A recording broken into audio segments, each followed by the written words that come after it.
حضرت مالک بن دینار 400 سال پہلے لکھتے ہیں، کہتے میں طواف کعبہ کر رہا تھا، کوئی وظیفہ پڑھتا، کوئی وظیفہ پڑھتا، ایک نوجوان دیکھا ہر چکر پہ درود شریف ہی پڑھ رہا ہے، ہر چکر پہ درود و سلام، ہر چکر پہ درود و سلام۔ فرماتے ہیں میں نے بازو تھاما، اس کے 7 چکر پورے ہوئے تو میں نے نکال لیا، میں نے کہا تجھے اور کچھ نہیں آتا؟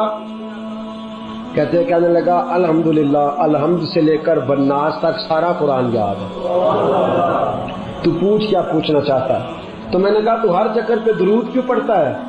تو کہنے لگا جس سے کچھ ملے وہی کام کرنا ہے نا، اپنا نفع دیکھ کے چلنا ہے نا۔ تو میں نے کہا نفع کیا ہے؟ کہنے لگا آپ کو کیوں بتاؤں؟ تو میں نے کہا مجھے جانتے ہو میں مالک بن دینار ہوں۔ کہنے لگا حضور آپ نہ پوچھتے تو بتاتا نا، میں اپنے والد کے ساتھ حج کرنے آ رہا تھا، رستے میں پردیس میں پوزیشن خراب ہو گئی، ابا جی بیمار ہو گئے، مغرب کی نماز کے بعد اچانک ان کی طبیعت بگڑی اور وہ انتقال کر گئے، ایک میں ایک میرے والد، تیسرا شخص کوئی نہیں۔ کہتے ہیں بڑا پریشان، ایک میرے پاس لالٹین، ایک دیا، ایک روشنی کا بندوبست ابا جی کے چہرے کے قریب کیا تو چہرہ کالا سیاہ ہو گیا، رات بھی اندھیری، جنگل کا زمانہ، شالا پردیسی کوئی نہ تیوے، ککھ جنا تو پارے۔ کہتے ہیں رستہ بڑی پریشانی، جب میرا کوئی بس نہ چلا تو ایک درخت کے ساتھ ٹیک لگا کے بیٹھ گیا، رونے لگا یا اللہ کو مہربانی کر۔ کہتے ہیں نظر نیچے تھی تو خوشبو آنے لگ گئی، خوشبو مہکی، ذرا میں نے آنکھ کھلی تو میں نے ایک نور چمکتا دیکھا۔ کہتے ہیں میرے قریب سے کچھ لوگ گزرے، لگا یوں کہ یہ زمین کے باسی نہیں، یہ دنیا کے رہنے والے نہیں۔ 5 لوگ گزرے، 4 ستارے تھے اور درمیان میں ایک آفتاب تھا۔ کہتے ہیں وہ گزرے، میرے قریب سے گزرے تو میں کھڑا ہوا، میں نے کہا کہیں جا رہے ہیں، ان کے ارد گرد نور ہی نور۔ کہتے ہیں میں حیران ہوا کہ میرے باپ کی میت کے قریب جا کے وہ کھڑے ہو گئے، ایک نور والے، ایک روشنی والے، ایک خوبصورت مکھڑے والے نے، جو ان چاروں کے مجھے سردار لگتے تھے، انہوں نے جیسے ہی میرے ابا جی کے چہرے سے نقاب ہٹایا اور پھر انہوں نے میرے والد کے چہرے پہ ہاتھ پھیرا، ظلمت کو ان کے نور نے کافور کر دیا، جس پر پڑی نظر اسے بھی نور کر دیا۔ بعد مرن دے مکھڑا میرا ہو جاوے جے تازہ، سمجھ لینا محبوب میرے نیان پڑھیا جنازہ۔ فرماتے چہرے پہ ہاتھ پھیرا تو میرے باپ کا چہرہ نورون علی نور ہو گیا۔ فرماتے ہیں وہ اوپر کپڑا دے کے دوبارہ پیچھے کی طرف پلٹے تو میں قدموں میں بیٹھ گیا۔ توجہ ہے آپ کی؟ کہتے ہیں میں قدموں میں بیٹھا، میں نے کہا اس پردیش میں، اس دکھ میں، اس تکلیف میں آنے والوں کون ہو؟ کہتے ان میں سے ایک چھوٹے قد والے نورانی چہرے والے بولے، کہنے لگے تو نہیں جانتے میں علی ہوں، یہ عثمان ہے، وہ ابو بکر ہے، یہ عمر ہے، اور تجھے پتا ہے یہ جو نورانی چہرے والے ہیں یہ اللہ کے محبوب ہیں، مدینے سے آئے ہیں۔ کہا اس غربت میں، تنہائی میں، اس دکھ میں میرے رسول پاک نے پیچھے رخ پھیرا، کہتے حضور نے سینے سے لگایا، فرمایا فکر نہ کرنا، سویرے فوجیں آئیں گی جنازہ پڑھنے، سویرے فوجیں آئیں گی، فکر نہ کرنا۔ کہتے میں قدموں سے لپٹ گیا، اتنی بھی جلدی کیا ہے، ذرا ٹھہر جائیے، ساری عمر گزار کے آئی ہے یہ گھڑی۔ میں نے کہا محبوبہ مہربانی فرمائی، کرم نوازی فرمائی، حضور اتنی بندہ نوازی کی آئے ہو تو سونیا بتاؤ تو صحیح، آخر میرے باپ میں کیا ایسا تھا کہ ان دکھوں میں آپ آئے اور آ کے نور علی نور کر گئے، روشنیاں بانٹ گئے۔ میرے مرنے پہ ہر سو شور مچ جائے گا، دیکھو گے کہنے الوداع سرکار خود تشریف لائیں گے۔ کہا اس موقع پہ الوداع کہنے آئے ہو؟ تو فرماتے ہیں حضور نے فرمایا تجھے پتا ہے تیرا باپ ہر لمحہ مجھ پر درود پڑا کرتا تھا، ہر گھڑی سلام بھیجتا تھا، اس نے عمر بھر مجھے بھلایا نہیں، اس نے مجھے نہیں بلایا تو میں اسے کیسے بھول جاتا، اس نے مجھے نہیں بلایا تو میں کیسے بھول۔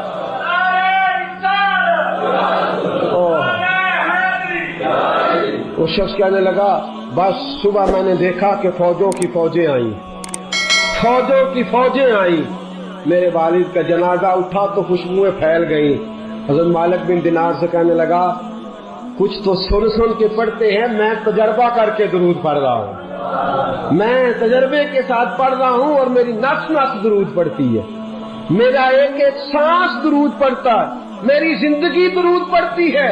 اور کہا مالک مجھے امید ہے کہ میں مر جاؤں گا تو میری قبر سے بھی درود و سلام کی صدائیں آئیں گی، میں وہ سنی ہوں جمیل قادری، مرنے کے بعد میرا لاشا بھی کہے گا صلاۃ و سلام۔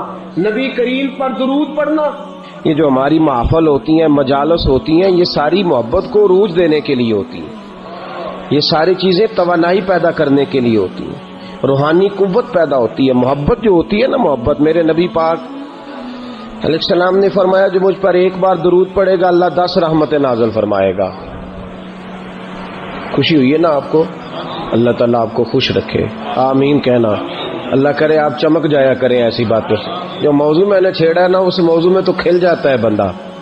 کہا نبی پاک علیہ السلام نے فرمایا جو ایک بار درود پڑے اللہ 10 رحمتوں کا نزول فرماتا ہے، 10 گناہ معاف فرماتا ہے، 10 درجے بلند کرتا ہے۔ ایک حدیث میں فرمایا جو 10 بار پڑھے گا اللہ 100 رحمت نازل کرے گا، جو 100 بار پڑھے گا اللہ 1000 رحمت نازل فرمائے گا، اور ایک جگہ فرمایا جو 1000 بار پڑھے گا نا اللہ اس کی پیشانی پہ لکھ دے گا کہ یہ بندہ نفاق سے بھی بری ہے اور دوزخ کی آگ سے بھی بری ہے۔ یہ سارا ثواب گنوایا، یہ سارا درود پاک کا یہ ثواب گنوایا حضور نے۔ فرمایا درود پڑھو گے قیامت میں روشنی ملے گی، درود پڑھو گے قیامت کے اندھیروں میں تمہیں نور ملے گا، ثواب گنوائے۔ ایک حدیث میں کیا لفظ ہے؟ ایک بار پڑھو 10 بار پڑھو 100، یہ ثواب ہے۔ اور ایک حدیث میں کیا فرمایا؟ فرمایا اسمع صلاۃ اہل محبتی، ہاں اگر تو محبت سے پڑھے گا تو حضور اس کا کیا ثواب ہے؟ فرمایا اس کا ثواب یہ ہے کہ تو پڑھے گا اور تیرا رسول اپنے کانوں سے تیرا درود سنے گا۔ آج بڑے وظیفے درود و سلام کا بڑا ذکر ہوتا ہے، لیکن میں دیکھتا ہوں اس کے خلوص سے ہمارا مزاج خالی ہوتا جا رہا ہے، خالی ہوتا جا رہا ہے ہماری طبیعت۔ بہت کم لوگ ہیں جو کہتے ہو میں 1,00,000 روز پڑھتا ہوں، 2,000 50,000 20,000، یہ مزاج ہی ہم نے چھوڑ دیا۔ نبی کریم سے محبت کا پہلا درجہ درود و سلام ہے۔ اگر آپ درود و سلام نہیں پڑھتے تو ناقص ہے محبت۔ بھائی کیسا تجھے پیار ہے کہ تو محبت کے ساتھ درود و سلام بھی نہیں پڑھتا؟ تو کم از کم ایک دن میں 500 بار ضرور پڑھا کریں۔ پڑھیں گے انشاءاللہ؟ فجر کے بعد کتنا پڑھنا ہے؟ 100، زور کے بعد، عصر کے بعد، ٹائم کتنا لگتا ہے جی؟ 10 منٹ، کل کتنے ہو گئے؟ 50 منٹ بس۔ اگر تو پیچھے پلٹ کے میرے دوست کا بھی دیکھے نا تو تیرے نبی ساری رات ہی تیرا ذکر کرتے رہتے، یا اللہ اسے بخش دے، یا اللہ اسے معاف کر دے۔ تو 50 منٹ نہیں لے سکتا درود و سلام۔ اور میں کہا کرتا ہوں، امام سخاوی سے کسی نے کہا تھا حضور کی زیارت کرنے کو دل کرتا ہے، تو آپ نے فرمایا رات بستر پہ خوشبو لگا لے، وضو کر لے، کعبے کی طرف چہرہ کر لے، درود پڑھتے پڑھتے سو جا۔ جس مصطفیٰ پہ تو درود پڑھے گا وہ خواب میں آ کے تجھے جلوہ بھی دکھا جائے گا، وہ خواب میں آ کے تجھے دکھائے گا۔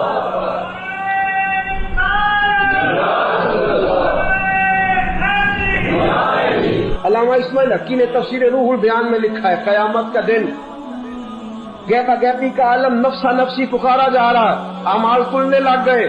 ایک بندہ ہے گناہ گار ہے، خطا کار ہے، اس لیے شعار ہے، بھول گیا، خطائیں ہو گئی، ایمان سلامت لے کے گیا، آیا کرتا تھا مسجد، لیکن کسی گناہ میں بھی الجھ جاتا تھا۔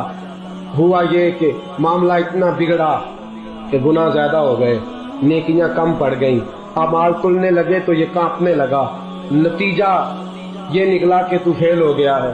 فرشتوں نے تھاما، گھسیٹ کر جہنم کی طرف لے جانے لگے۔ حضرت آدم کی نظر پڑ گئی، باپ ہے نا ساری مخلوق کے، باپ کو تکلیف ہوتی ہے، نظر پڑی۔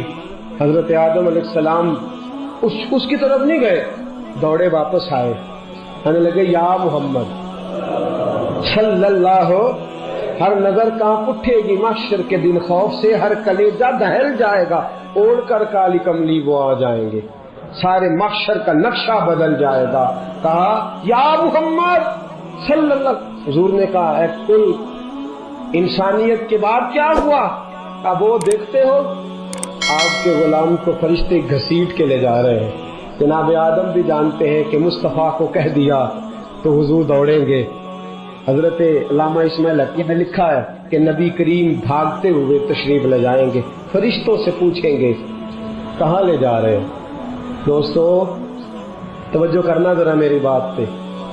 دکھوں میں جو شخص خالی تسلی دے دے اس کی بھی بڑی بات ہوتی ہے، اور اس عالم میں جو بھاگ کے جا کے بچا لے دوزخ کے دروازے، کہاں لے جا رہے ہو؟ فرشتے کہتے ہیں محبوب اس کے گناہ زیادہ نکلے، نیکیاں تھوڑی ہیں، اعمال تلے ہیں۔ حضور فرماتے ہیں واپس لاؤ نا، واپس لائے، میزان لگ گیا۔ محبوب نے فرمایا میرے سامنے تولو۔ جب تلنے لگے باقی ساری نیکیاں کرامن کاتبین نے لکھی ہیں، درود والی پرچیاں حضور نے سنبھال کے رکھی ہوئی ہیں، باقی نیکیاں کرامن کاتبین کے دفتروں میں ہیں۔ درود و سلام کی پرچیاں رکے میرے مصطفیٰ نے سنبھال کے رکھے ہیں۔ جب اعمال تلنے لگے، گناہ زیادہ نیکیاں تھوڑی، حضور نے فرمایا ٹھہرو۔ میرے نبی نے جیب میں ہاتھ ڈالا، تو کتنا نصیبوں والا ہے، تیرے رکے مصطفیٰ کی جیب سے نکلے۔ غور تو کرنا بھائی، میرا کارڈ کسی کی جیب سے، کسی کا کارڈ میری جیب سے نکلے تو کیا بات ہے، تیرے اور میرے نام کے رکے مصطفیٰ کی جیب سے، جیب میں ہاتھ ڈالا، فرمایا یہ رکھو نا نیکیوں والے پلڑے میں رکھی کہ مصطفیٰ نے رکا دیا ہے یا عطا کر دیا ہے، بے حساب نواز دیا ہے۔ فرشتے کہنے لگے سونے ہم تو مجبور ہو گئے، یہ تو نیکیاں بڑھ گئی ہیں، حضور یہ تو پلڑا وزنی ہو گیا۔ چلو دوڑ جاؤ، بلاؤ جنت والوں کو بلاؤ۔ پتہ سارا ہے سردار نو کیتیاں دا، پتہ یہ پردہ چا پایا ہی پلا ہو سی، پتہ سارا ہے سردار نو کیتیاں دا۔ قدموں میں بیٹھ گیا، پیر پکڑ لیا، سونے میرے تو عمل ہی نہیں، پتہ سارا جی حضور میرے تو عمل ہی نہیں، تو یہ رکا کدھر سے آیا؟ حضور نے فرمایا فلاں مجلس میں تو بیٹھا تھا، فلاں محفل میں تو بیٹھا تھا، تو نے میرا نام سنا، تو نے میرا ذکر سنا، تو نے میرا تذکرہ سنا، تو تو نے پیار سے درود پڑھا۔ اسمعوا صلاۃ لأہل المحبہ، جو محبت سے پڑھے میں سن لیتا ہوں، میں نے تیرا سنبھال کے رکھا تھا، تیرے کام آ گیا۔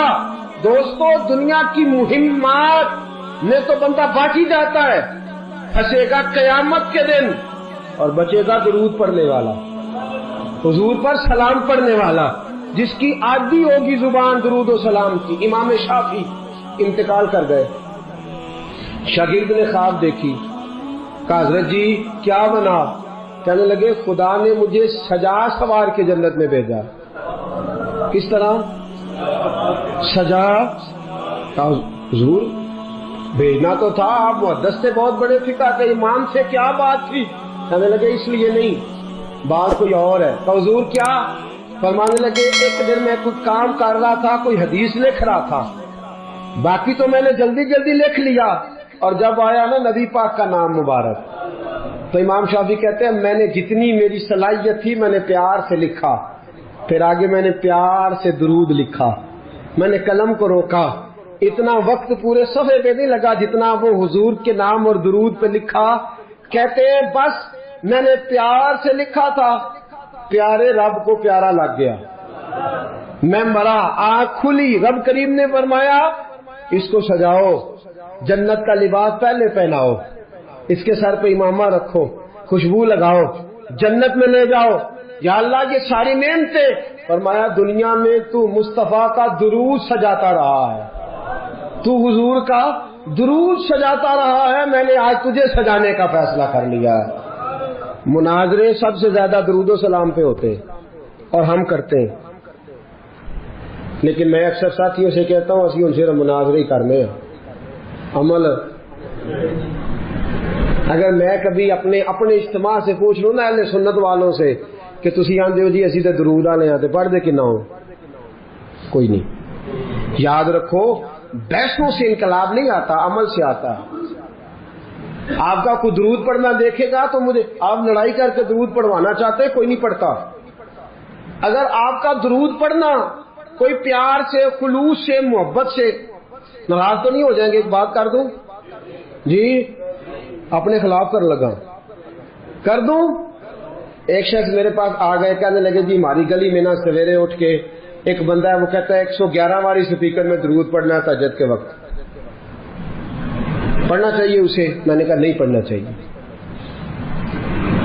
اس لیے کہ اللہ کے نبی کریم صلی اللہ علیہ وسلم نے منع فرمایا ہے کسی کو تکلیف دینے سے. قرآن بلند آواز سے پڑھنا منع ہے جب کسی کو تکلیف ہوتی ہو. تو لوگ سوئے ہوئے ہیں، ایک آدھ 2-4 بار تو ٹھیک ہے، 111 بار ہی شروع کر دیا ہے. وہ شخص میرے پاس آ گیا، کہنے لگا کہ واقعی سنی ہوں. میں نے کہا یار یہ سنی نہ سنی ہونے کا تو نے کون سا رزلٹ نکالا ہے؟ کہتے سن درود ڈاک چھڑے ہے. میں کہا تم ہی آنا مسیطے چلیے، 10 بغیر سپیکر تو کنا پڑھنا ہے؟ ناراض تو نہیں ہو جائیں گے آپ؟ میں کہا کلے ہاں اسی 2 میں کسی کو قسم لینی نہیں چاہیے، پر دیانتداری نہ دسی کنا پڑھنا ہے؟ کہندا وہی پڑھنا جڑا سپیکر وچ پڑھنا. تو میں کہا پھر اللہ کو ڈرو. کیا دیکھیں نا کیا معاملہ ہے کہ کدھر جا رہے ہیں ہم؟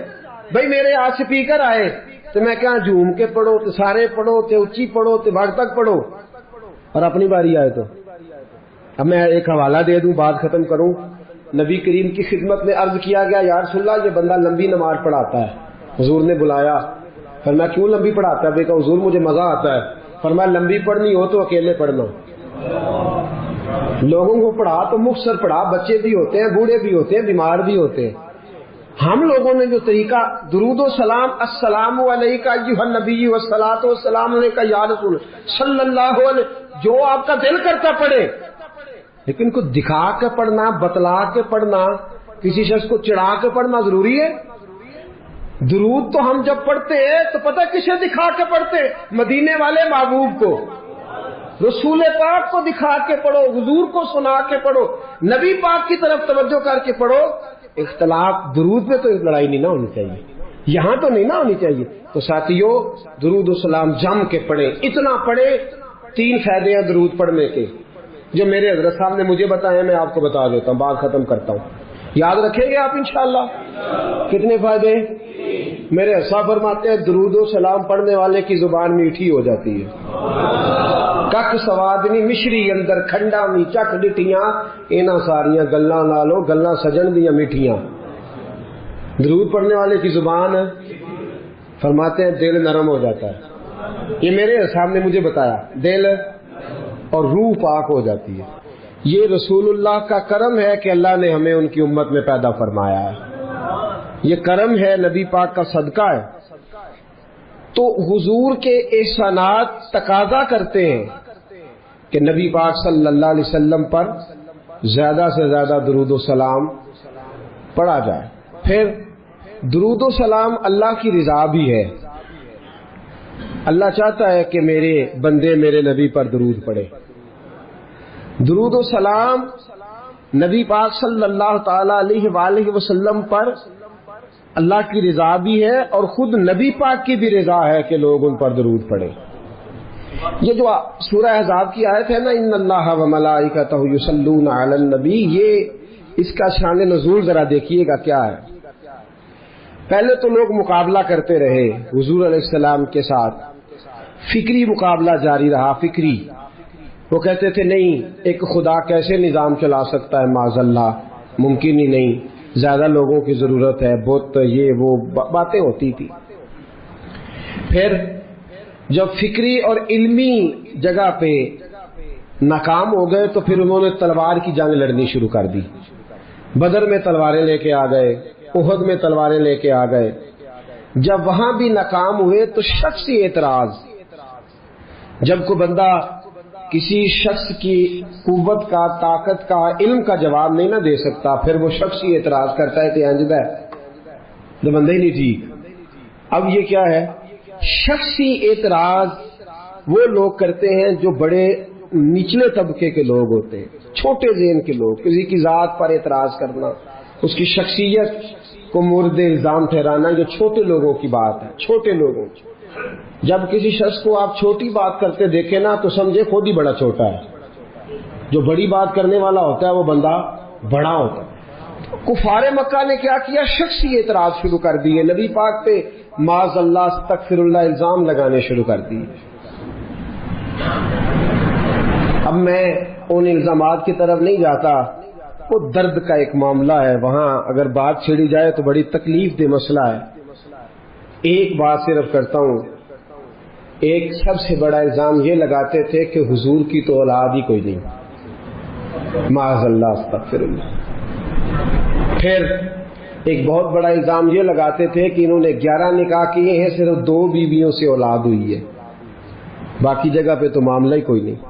پھر جب نبی پاک صلی اللہ علیہ وسلم نے کچھ مال غنیمت 5واں حصہ حضور کا تھا، تو وہ مال غنیمت کا 5واں حصہ حضور اپنے پاس رکھنے لگے، اس میں سے حضور نوازتے تھے غریبوں کو، مسکینوں کو، کہنے لگے پیسے آنے لگے ہیں تو انہوں نے بھی سمیٹنے شروع کر لیے۔ تو معاذ اللہ یہ الزامات، اب شخصی اعتراضات، ذات پر جب تنقید ہونے لگی تو حضور پریشان ہوئے۔ عام عزت دار آدمی کے بارے میں بھی کوئی شخص بات کرے تو اسے تکلیف ہوتی ہے۔ کائنات میں سب سے زیادہ عزتیں اللہ نے میرے نبی کو عطا فرمائی ہیں، کل کائنات کی عزتوں کے وارث رسول پاک ہے۔ ایک کونے میں مسجد نبی کے کونے میں روایت کے راوی حضرت ابو ہریرہ ہے، کہتے ہیں دونوں گھٹنوں کے اوپر یوں بازو لگا کے ان کے اندر سر رکھ کے حضور تشریف فرما ہے، مقدس آنکھوں میں آنسو کونے میں، اور نبی پاک نے جب چہرہ اٹھایا تو داڑھی مبارک سے آنسوؤں کے قطرے گرنے لگے۔ حضور کیا ہوا؟ کہا ابو ہریرہ دیکھ تو صحیح، کل یہ مجھے صادق اور امین کہتے تھے، کل یہ میرے نام کی مالا جپتے تھے، آج یہ مجھ پہ الزام لگانے لگے ہیں، ابھی جملے پورے ادا نہیں ہوئے۔ حضرت جبریل آئے، کہنے لگے سونیا رب فرماتا ہے یہ بکواس کرتے ہیں، انہیں کرنے دے، ان اللہ وملائکتہ یصلون علی النبی، ان کو کرنے دے جو کرتے ہیں، تیرا رب بھی تیرے اوپر درود بھیجتا ہے، اور اس نے سب فرشتوں کی ڈیوٹی لگائی ہے کہ میرے نبی پہ درود ہی بھیجتے رہو۔